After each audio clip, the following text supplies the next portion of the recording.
guys. This is John. And this is Sethy. And this is Enduring Curiosity.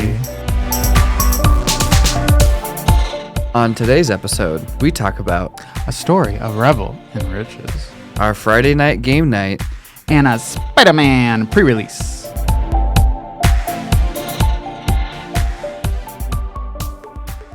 And with that, we're going to start the pod. Yeah, we're not going to repeat what I just said. We're not going to repeat that. Not for the children at home. Yeah, we're, this is definitely not for children at home, just by the way. We wild here. We wild here. We're too advanced for the kids Watch at your home. profanity. Hey, y'all. Hi, we're here. We're here. This is John. And this is Sethy. And we're here to give you all the latest. What would we say? Would we say gossip? Would we say The gossip, the tea, knowledge? the knowledge, the expertise. You know what? The discussion. We're bringing it all to the table. It's fun. We love Magic the Gathering, and we have a wealth of different perspectives and experience with it. So we're just being girls. We're just being girls. We're just, it's our first day. It's our first day of podcasting. We're having a good time. If you heard other episodes of the podcast, this is still our first day. Oh, yeah, Charlie, we've been here for, 5 hours? 5 hours. We're just cranking out episodes. Busting them out. But I loved playing our Friday Night Magic a couple days ago. That was so fun. That was really, really fun. A good old F&M at our friend Kerrigan's house. Who we're definitely going to get on the pod. I think she's going to be the first person we get on this pod. We love you, Kerrigan. I really had fun. I had a lot of fun. I do think if we do it again, we need to do it again, and we definitely have to switch everybody around because I had a lot of fun with the group that I had, and we were able to get games out real quick. Busting them out. We were buzzing those games out. We said game 1, game 2, game 3. I'm not the kind of guy to do 3 in one night, but I'm glad you guys had the energy and the hydration to get that done. Hydration. Yeah, it was more of like a party hangout sesh. So I get why it wasn't that organized, Yes. But yeah, basically met up at Kerrigan's house. There was 10 of us total. 10 of us. So it was a little awkward making pods, but we had lots of fun. I played with some new people. Yes. I haven't played before, and I went against the infamous Dragon deck. See, now that you've played against the friend that we both know now you're like, oh, I see why everyone complains about him. Okay, hold up. Not everyone complains about it. Everyone complains about this deck. You're right. 100%. Because this deck is crazy. I've seen it. First of all, I got to get some explanation here for people that missed out last episode. Okay, we got to catch you guys up. Basically, this is a all good stuff 5-color Dragon deck with every single game changer imaginable, basically. Not literally, but a lot of them. And it has all the power, all the original dual lands, all the stuff. I mean, a lot of it's proxy, which is cool. It's fine. I'm cool with proxy. And Mama, it's an illegal deck. Yes, it is. We got a Jewel Lotus in there. We got a Jewel Lotus. That bitch is banned. The Commander Rules Committee banned that. I think it's just the Jeweled Lotus. There might be one other card. Yeah, I don't remember exactly, but it's definitely very high power. When I talked to him about it, brackets, which we'll talk about later, he said it's a strong 4, and I'd agree with that. It's a strong 4. So yeah, I went up against it, and I used my bracket 2 Life Gain Angel deck. I mean, in hindsight, it was probably I think it was a good matchup just because it kind of does well against dragons. So it just shows that there's some vulnerabilities to the bracket system. But I had a lot of fun. I almost beat it too, which is if I secret's better. But it was a good time. See, and this is what I'm talking about when it comes to identifying brackets and it being see, that's a whole thing we got to get into. Sweet baby Stefan sat right next to him and was like, I will not go against him with that deck. Oh, yeah. I will not play against him. He has gone against that deck so many times. He has a personal vendetta. Whenever they play together, he's like, what are you playing? And he's like, my Dragon. He's like, I'm going to target you. Oh. And that is the correct response, unfortunately. Well, pregame talk is important. Well, you got to match power levels. And so that's basically where you got to have a good informed discussion. So brackets help with that. But ultimately, it's all in good faith. You got to know that, like, hey, this is a crazy high-powered deck, and I know my friends normally don't play that. So let me just take a step back 2 or 3 and play something that's more fun for the table. Mm-hmm. But I had a good time nonetheless. And then I only had 2 games that night. Isn't that crazy? Only 2? Only 2. But I went against Dinos, too, so I was like, ugh. Well, and also because Jarrett's a newer player. Yeah, he does take some time to play. That's fine. Well, he's learning the ropes. He was a sweet baby. I'm like, oh, sacrifice your Thrashing Bronzodon in response to the board wipe. And he's like, why would I do that? I'm like, it's going to die anyways. You might as well get free value. Right. Because it's the one where you can pay 1 to sacrifice it to destroy an artifact or enchantment. Mm-hmm. So I was like, might as well. You might as well destroy it and get that value. Get that value. See, and that's going to be the biggest thing in order to like teach him is like value. Yeah. There's value everywhere. Right. You got to maximize. Got to maximize value. Because his deck's pretty good. His deck's solid. You know what I mean? Like, the deck building, I think, was done for him or, like, he'd help. So, like, you know. He got the pre-con, and then people got specific cards for him, so that way he could put them in. Oh, that's so cute. I know. You see, that's how you rope him in, y'all. Get a pre-con. That's literally how they roped him in. They were like, then you occasionally give him a upgrade. And you know what's funny, too, is that you know, for so long he didn't want to play because he was like, I'm not interested. But we had literally been doing it on our like days off that he was like, oh, I'm feeling a little excluded. What are you guys doing? Can I play? Honestly, when I went to Kerrigan's house, I'm like, this bitch is fierce for having literally like all sorts of decks everywhere. Oh, yeah. Like smattering of cards, literally on the kitchen table, literally on the oven, literally at the sound bar. Literally everywhere. Literally on in the couch, bathroom. Really. in the toilet. And Kerrigan's like, do not flush those. Those are some high quality cards. They're triple sleeved. They'll be fine. She's like, I put tape around them. They won't get wet. You're sick and twisted for there's that like one. There's like some like the dog chews up some. Oh my gosh. Esper, little doggy Esper? No. Oh. As funny as that would be though. It'd be funny as long as it's not. Oh my god! If I got her like a chew toy and it was like an Esper card, what's an iconic Esper card? Esper Sanctum. It's a land that taps for the Esper colors. That would be so cute. I could probably, well, not that good, but I could probably sew something.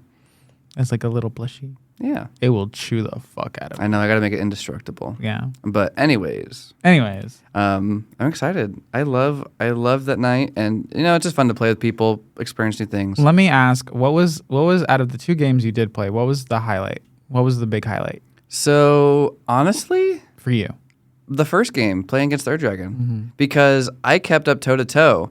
I knew how to like sandbag my creatures and then play the board wipe after he's already like mobilized to set him back, and like I felt really good, you know, knowing that I can counter it in ways, interact with it in ways that I could keep up. So I had a 26-27 lifelinking angel with flying, so it's like, send your dragon over. I don't care. You're like, go ahead, send the dragon. I'm gonna show him this hands. Yeah, these angel hands. They big and lifelinky. I would say for me, my big moment is that I played my Elsha. Oh, yeah. Big punch. Big punchy. And I put my Elsha out, and then I started whacking people. And and we were playing in a 4-pod, and everyone there was a little bit more experienced, so the game was going by a lot faster. Yeah, and you're against some control players, too. I was against some control players. So in that game... In that one, I played against, what was it? Ishtola. It was Ishtola because she was also Esper colors. And then the Bant was the cat that goads things. That goads things. He puts counters on things and shield counters, and it taps them and goads them. And then, what did Dennis play? Dennis, you played something fire, I'm sure. He didn't play his goblins, and he didn't play the Lord of the Rings that he played. Sauron. I thought I saw Sauron there. He did. Well, he played a Lord of the Rings, but that was our 3rd game that he played Lord of the Rings. So he played Lord of the Rings. The game before that, he played Krenko. Then the game before that, he played... Something spicy. It's fine. If you don't got it, you don't got it. Yeah, he played something. Either way, it doesn't matter. But He lost. Because the spiciest thing that happened was that I started hitting people because, of course, Elsha now has to hit people because she's goated. You're angry. And Elsha angry. And she had the shield counter on, so I was like, I knew she can hit, and she has trample, so I knew she could hit, get a few, like monks out. Yeah. And so there was one round where I played my card that lets me draw based on how many creatures of a chosen type that I have. Oh, yeah. So I drew 11 cards because essentially I was able to hit everybody a little bit, so I was able to collectively have 9 monks. Yeah. Well, because Elsha has Monk Link, basically. She makes that many. When she monks. deals combat damage, she makes that many 1/1 monks with prowess. Yeah, so she has Monk Link. So I was able to beef her up enough where I was able to get enough monks. And then I basically had 9 1/1 monks. And when I went to swing out to deal damage, and I was spreading it between one friend and another friend, but I sent a full army of my 9s, but I was able to put out. I was like, okay, here's what I'm gonna do: Soul Ring. Okay. Arcane Signet. Oh shit! Was this mid game or early game? This was mid game. Okay. So I got the Soul Ring into Arcane Signet. Damn. Into an enchantment. Prowess. Like all the prowesses were triggering off. On all your little monks too. And they became 5/5s. Shit. And so 9 5/5s to the face. That hurts. You did. Because essentially the Ishtola player only had really Ishtola and a few other creatures, and that was pretty much it. So you're telling me, wait, we're all 4 players still alive, and then you're like, I'm sending all the monks at one person to kill you. Pretty much. Hell yeah. Well, because they only had Ishtola, but Ishtola got tapped. So I'm so you're wide open, and I have the means to kill you. Fuck you in particular. You're going to die. And I killed you. Some people are like, I need to spread the damage. I'm not going to I mean, I was spreading the damage, but I'm also going to send enough damage to kill you. You were killer. I was like, ooh, there's a chance to kill you. Goodbye. There you go. You did. That's pretty fierce.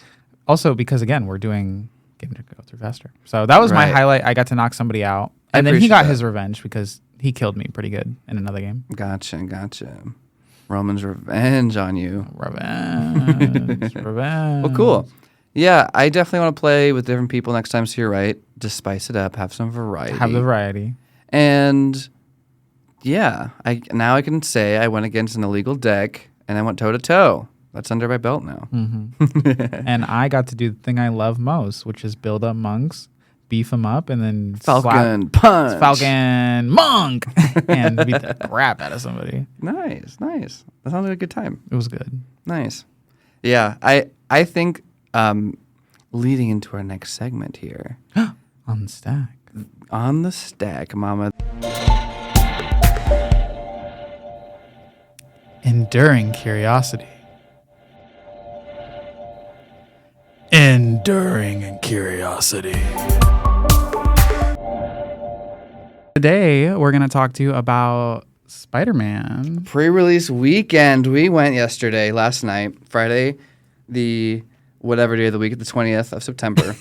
And it was super fun. It was really fun. Honestly, no matter, and if you are listening to this pod, and it's going to come out, obviously a while later after the pre-release, but you've probably also heard a lot of other people talk about it, and there's a lot of back and forth about whether people really like this set. And I like this set. Mm-hmm. I see people say all these things about why they don't like this set, but I like this set. I think even though maybe it wasn't a full-on, there's no commander precons, a lot of people were complaining about the colors. Yeah. About there not being enough in the color pie in order to Oh, yeah, the limited set only having 5 draftable archetypes. Mm-hmm. Yeah. So I say I low-key was a hater, not gonna lie. You were. I remember. I was there. Y'all, I was like, I was feeling there. it. I'm not feeling it. This isn't the vibe. Should I even go? I had to be no, friendship and magic, and that was the only way I was able to get this bitch to go. Yep, the unicorns and the Werqs were the reason. But I mean, obviously, we have a friend group that we see at the pre-releases, and so it's very nice to just check in with your buddies, build your sealed pools together, hang out.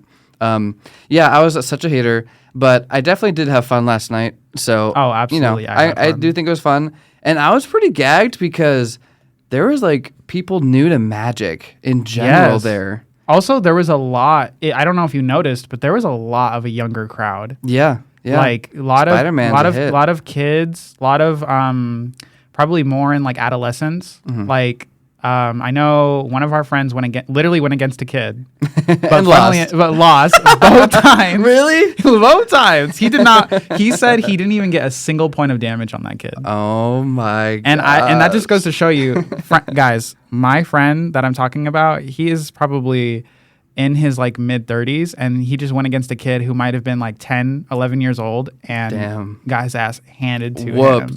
And see, that's the thing, is that you never know. You never know. Because I think Spider-Man at the point of the recording is probably the biggest IP that Magic has crossed over with. I definitely feel like it is, because like for a set, because like Fortnite is probably really big, but like Spider-Man as a full-on standard set, getting people to play limited, pre-release, like it's a big audience. But I will say, they were able to get it only in the physical cards. Oh, messy, yeah. Because if you look at their digital cards, it's what is it called? Omnipass? The Omen Pass. Omen Pass. Yeah, so they try to like make some lore connection to it, which is like, yeah, we're not buying this. But it's because for Magic the Gathering Arena, they didn't get the IP for digital components or whatever. And so on Arena, it's not Spider-Man. It's not. It's like some random like Eldritch horror weird actual like, spiders. It's like this weird like Spider-Man like set that it's not Spider-Man, but it also really looks like Spider-Man. So like I'm gonna pull it up right now, but when I was looking at it, it was just like here's the thing about it, is that maybe it's just because I was only looking online, but when I was looking at the cards, I was like, why does some of the art, it just kind of it looked like a little rushed to me. Or which like, one, the arena art or the arena art? Oh, girl, I don't know what I disagree. I'm actually living for the arena art. Well, I think some of them are silly, but like it just feels, when like if we had seen that art first and then we saw Spider-Man, I would have been like, okay. But now that we've seen the other way around, perception does matter. Yeah, I was like, Yeah. So just for the context here, the way that they did things. So in the paper version, there is Spectacular Spider-Man, a 2-drop that is a legendary creature, spider-human hero. But on Arena, it's still mechanically the same. It's a 2-drop that's a legendary spider-human hero, but it's called a Demi of the Silk Shoots. And it has some dude with like an actual spider on his back. It's like flying through the air. And it's like very strange seeing like the sensational Spider-Man art. Yeah. And then like just some dude. Yeah. Like just some dude with a giant ass spider on his back. Like webbed around him like a parachute. Yeah. And I'm like, okay, yeah, the art is kind of cool, but like I'm also like, it still looks kind of funky. They definitely like had to force the Spider-Man ideas onto these cards. Yeah, because that's weird. Because to me, the cards themselves don't scream hero 100%. Like that's just like how I feel about it. Yeah, like the typing type hero. Yeah. And it's like it's just not gonna fully mix and match the way that they wanted to, because it's like it's not the original design of the card. Just ultimately. So what I want to know is, at what point do you think they knew that they were like, oh, we're not getting the IP, and then they were like, okay, bitch, make this whole new set, blah blah blah blah. Let's spill the tea here. So I don't know the exact details. So this is allegedly. Tell me. So the allegedly was that this Spider-Man set wasn't supposed to be a standard legal set. So kind of like how Assassin's Creed was like that mini straight to modern non-standard legal set with a smaller card pool. I guess that was supposed to be the idea for the Spider-Man set, but I mean, it's Marvel. You gotta like go big or go home. You do, yeah. And so maybe later in the process, they're like, oh dang, we gotta like crank this up to be like in everyone's face, so it's on standard, it's in every format. Our I mean, I don't know if standard is still considered the premier format because Commander exists, but it's just like definitely like one of the ways that the Magic the Gathering like operates is in standard. And so that's why like a lot of the cards seem really like, I'm not gonna say rushed, but they seem like... There was a lot of people saying that another thing is that the cards felt like there wasn't as much synergy. Yeah. So like, you know, there's just not as many. There was what I noticed is when we got our boxes is usually they'll give us like a little piece of paper and then it'll be like, here are the archetypes, right? Yeah. We didn't get that. Yeah, like the little paper like just didn't even have like the color pair archetypes or anything. It just had like generic limited advice. Again, I think that's fine. Yeah, I mean, I definitely like love a replayable limited format. Right. Not that I'm like a limited grinder, but I do love limited. Actually, the more limited I can play, the better, because I have a lot of fun doing it. But I guess for context here, I think the reason why it wasn't fully as fleshed out, let's just look at some of the past sets in recent standard and see how many cards they had, and they'll compare to Spider-Man. So Tarkir had... Amazing limited, had... Amazing. 3 color synergies, 2 had color... my husband. Your mans. My mans. In just this in standard set, Tarkir Dragonstorm, 427 cards. Mm-hmm. Final Fantasy, just the standard set, 586. Mm-hmm. For Edge Eternities, 399, so like 400, right? Okay, not bad. Spider-Man, 286.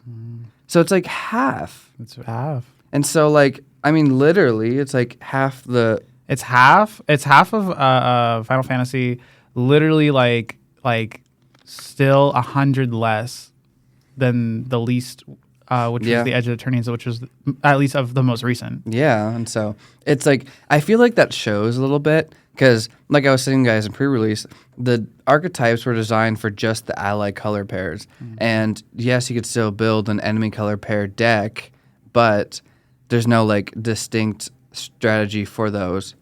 So it's kind of a complicated mix-up.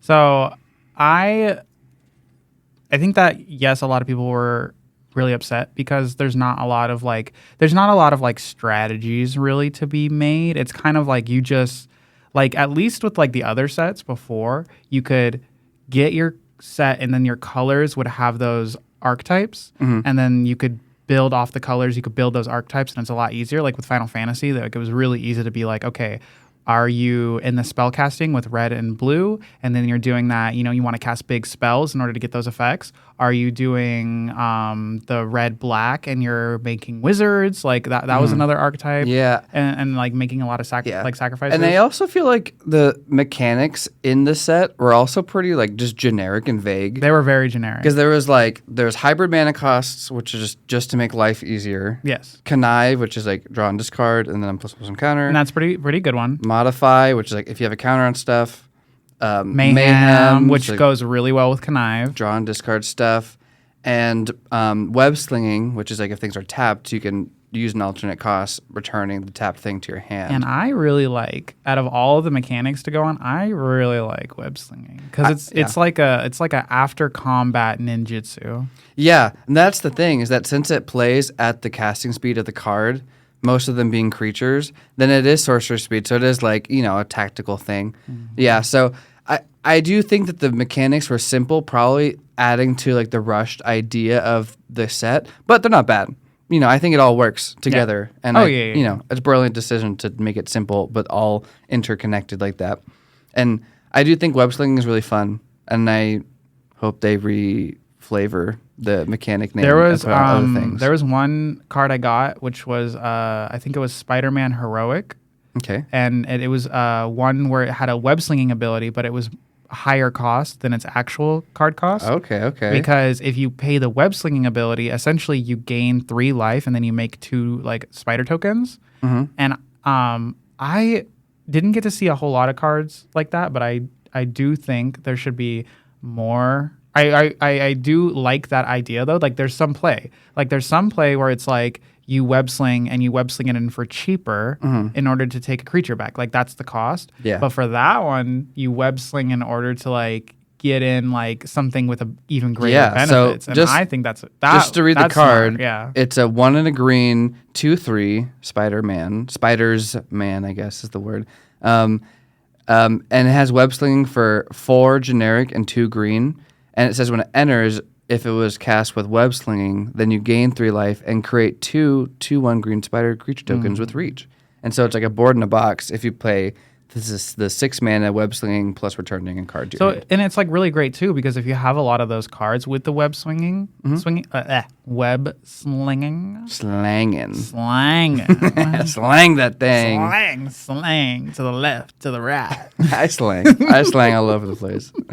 I like the variety where it's like, you know, put something in for real cheap, and then on your next turn you can like put something in and then, you know, swing for a little bit, just do a little bit of damage, but then swing back out and like you keep swinging between the two. Like once you can cast that bigger one and then you can get more creature tokens, you can get life, and then you can swing back out and you can get the cheaper thing out and just go back and forth. Yeah, like for sure. I really like that. Even if it isn't like it does require more mechanics, I think in the limited set it's gonna feel very like, oh man, it feels really slow.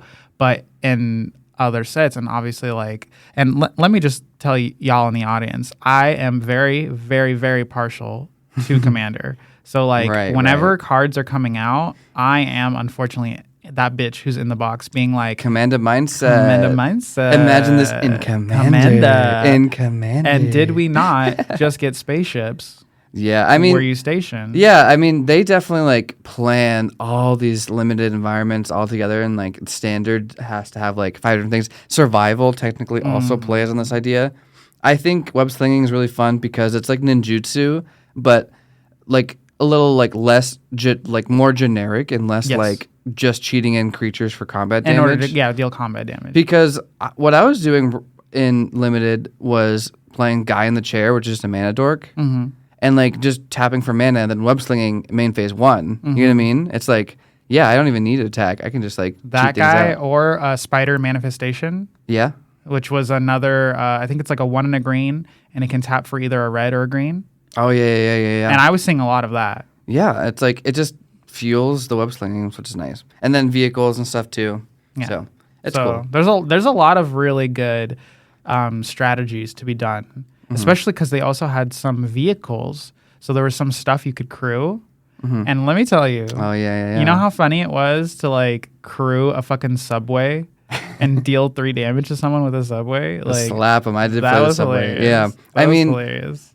I loved that the people around us were cheering like, yeah, you got a hot dog cart. Bro, that was me. Yeah, you got a pigeon. That was me. I was literally, by the way, I didn't get neither. Bro. In the packs, I didn't get a city pigeon. I did not get a hot dog cart. I did get the bagel and schmear. Yeah. Which, like, thank goodness, because that's like one of the silly cards that I wanted. I didn't get my Aunt May. You literally missed out on like all the commons that you wanted. And then I got all these rares that I'm like, I hate these cards.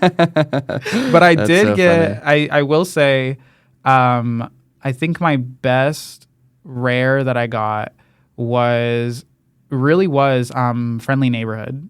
Yeah. Which was 3 generic and a white. It's an enchantment. It's a enchant land aura. And you enchant a land. When it enters, you make 3 1/1 white and green citizen creature tokens. Go white. Which is, pretty good already. Mm-hmm. And then you can tap it and you can pay 1, tap it, and then you can give a creature +1/+1 for each creature you control as a sorcery. And like that is freaking. When I was running my deck, I was doing Abzan, and I had this one creature that was 1 and a black, and it was a villain 2/1. It had lifelink, and then you could pay 3 generic and black in order for it to deal 1 damage to each opponent. So like a little life gain, an indirect life gain. Yeah. But I pumped that bitch up after I got all those tokens, and I gave it +4/+4, making it a 6/5. And swung, killed one of my enemies like monsters, and then gained 6 life. And then I put another card, which was like a helicopter. And when that card enters, it makes another like citizen green white 1/1. Yeah, you were wide. So then I had 6. So now he's an 8/7. Yeah, Friendly Neighborhood. Just the fact that it's like it comes with its own pump resources, I guess, and it's repeatable. It's like it really does wonders in the limited environment. That was my best rare. I did not get any notable mythics or anything like that. Yeah, which is fine. Yeah, I my powerful card. My one that got me through limited was Spider Rex, Daring Dino. Yeah, the Dino. Literally just the common 6/6 dragon, or not dragon, dinosaur. With trample and reach and ward. And so much for a dinosaur. It's like Colossal Dreadmaw plus. Like they've power crept that boy so hard. But I love me a Colossal Dreadmaw. Right. Just 6 mana, 6/6. And it has web slinging? It don't. Oh. It's just like a French vanilla. A French vanilla. Oh, you haven't heard that term before? Is that just like basic card with like basic? So yeah, vanilla means nothing on it, no keywords or anything. And then French vanilla means just keywords and not actual like abilities and stuff. Oh, okay. So it's like, it's a French vanilla. It's a French vanilla. So my little French vanilla legendary creature. So what would be like a pumpkin spice? A pumpkin spice? Yeah. Okay. Let's see. Let's brew on this one, huh? Let's brew. I don't know. I mean, my commanders. Because they're delicious and lovable. And they're seasonal? They're here to stay, mister. Enduring curiosity.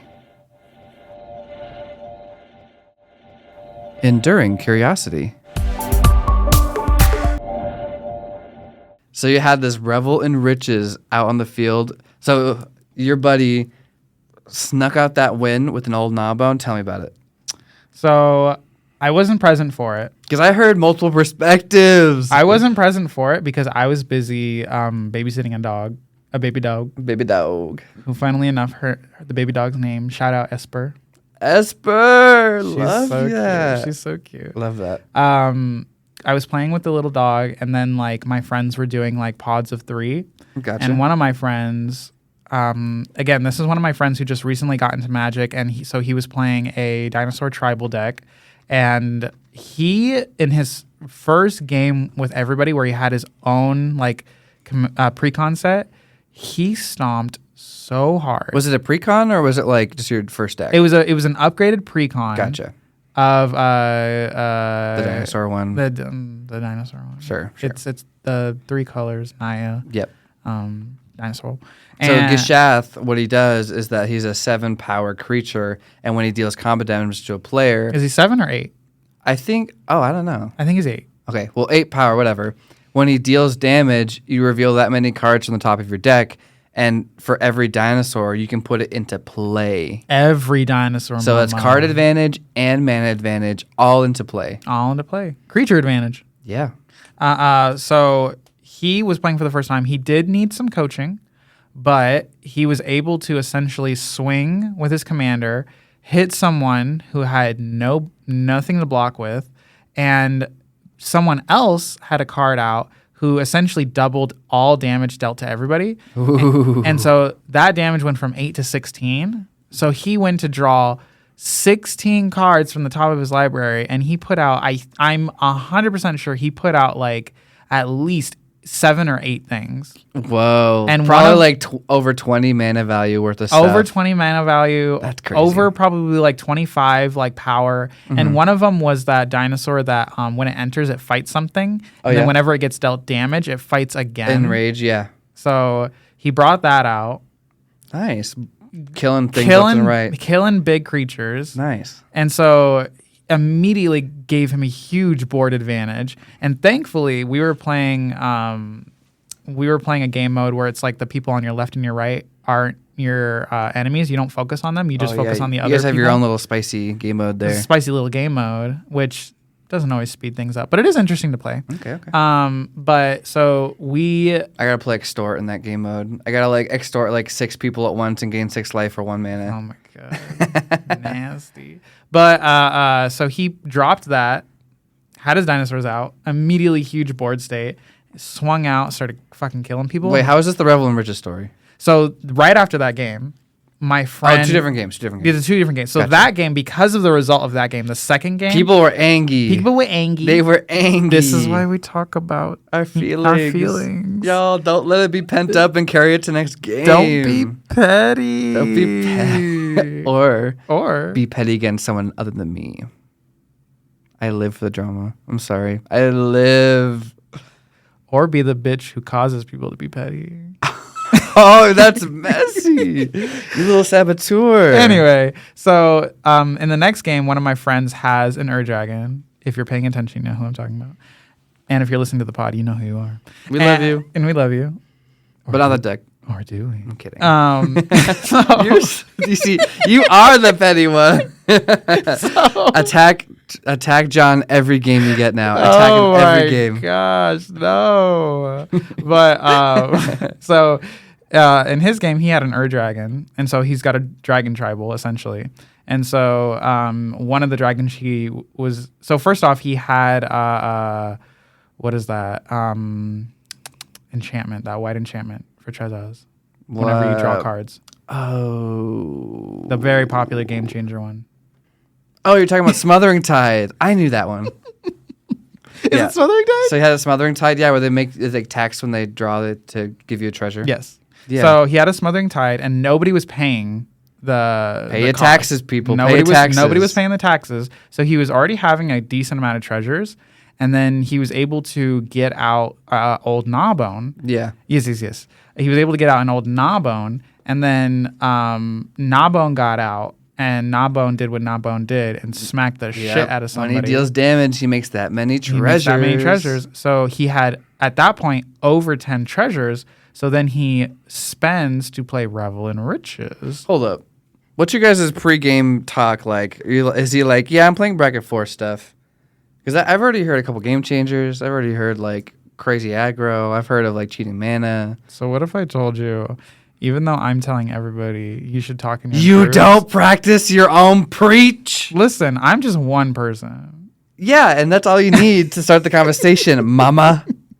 You see, right. Your own frustrations are your own problem. Well, I wasn't in the game. It now. I wasn't in the game. I wasn't in the game, so. Okay.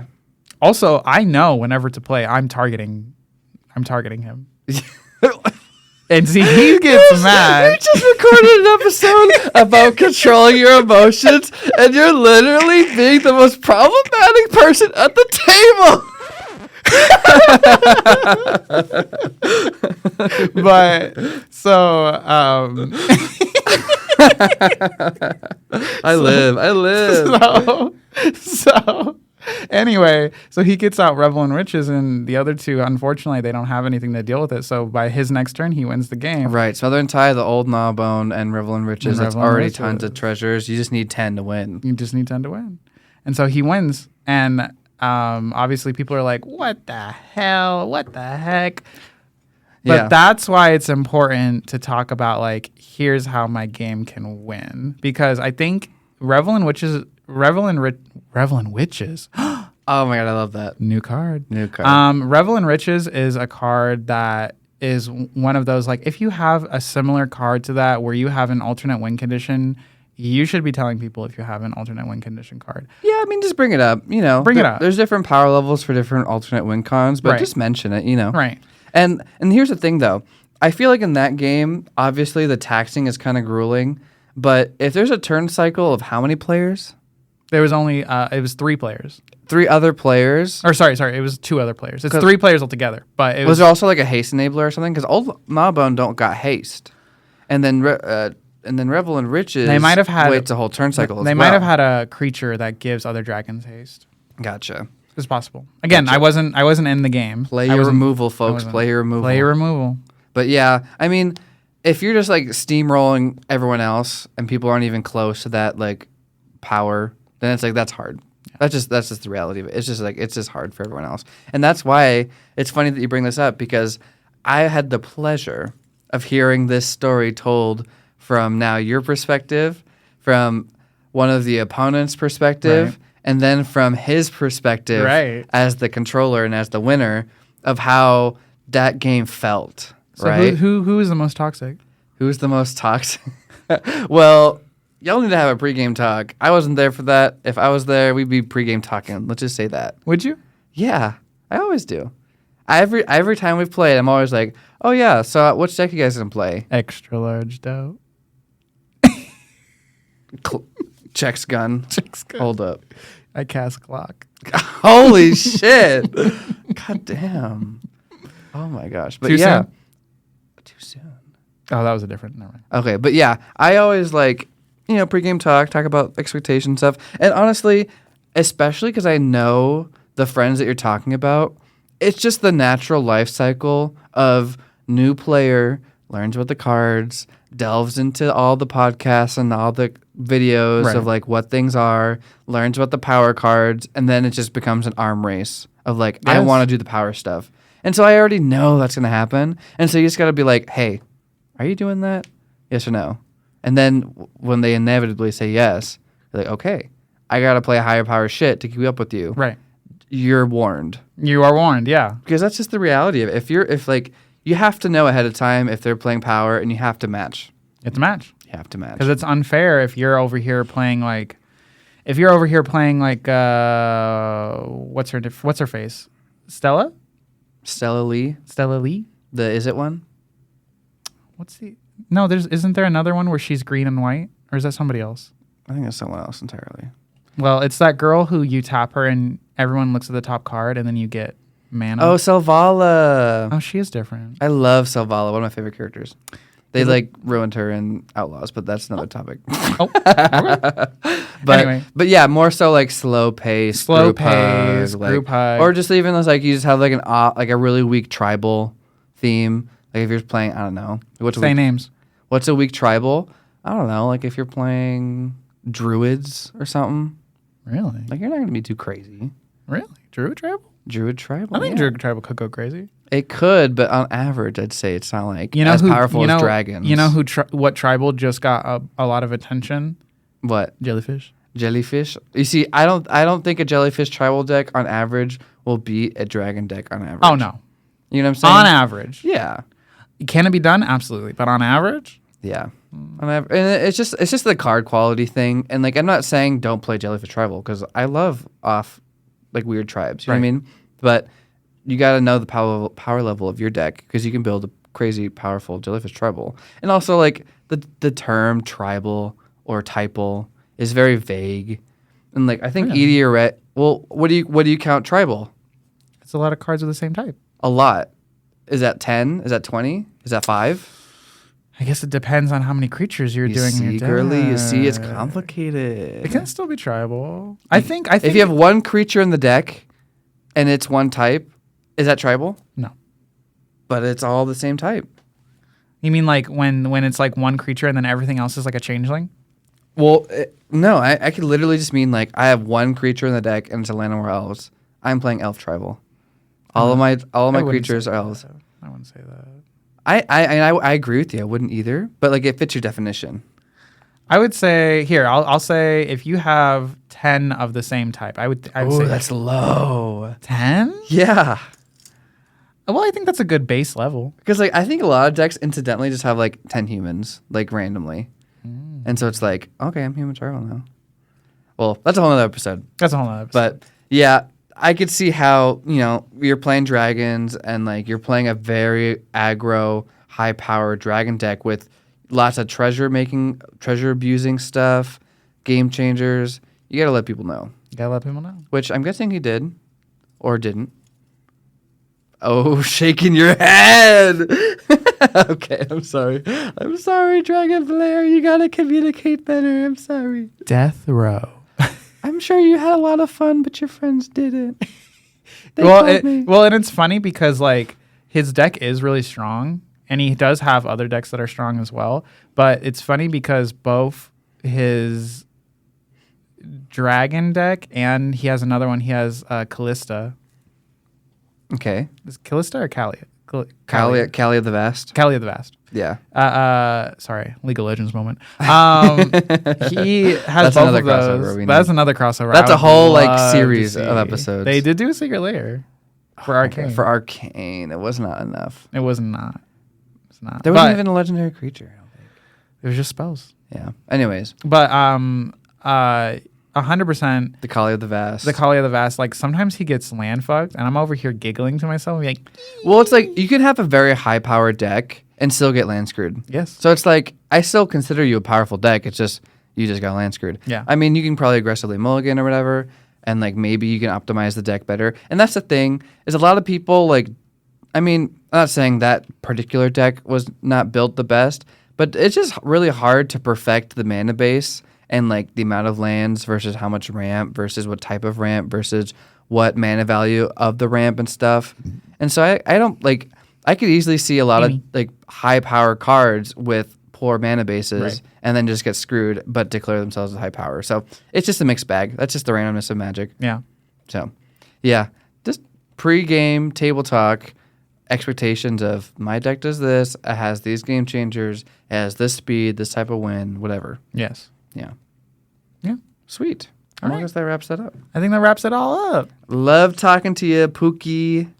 Love talking to y'all. This has been Sethy. This has been John. And we're going to our end step. So y'all, it's time to take your turn, and we hope to see you out there gaming. Yeah, let us know any fun stories you had recently of your games. We'd love to hear it. And if you think Spider-Man's a piece of crap, go ahead. Add to the pile of everyone who thinks Spider-Man's a piece of crap. Just remember you can still have fun. Just remember you can still have fun. And you know what? Even if you don't like it, someone out there is probably like, oh my God, Spider-Man. And there's lots of new players. So that's ultimately very nice. Bye. Bye. You just listened to Enduring Curiosity. Feel free to check out another episode. And this is your host, John. And Sethy. Bye.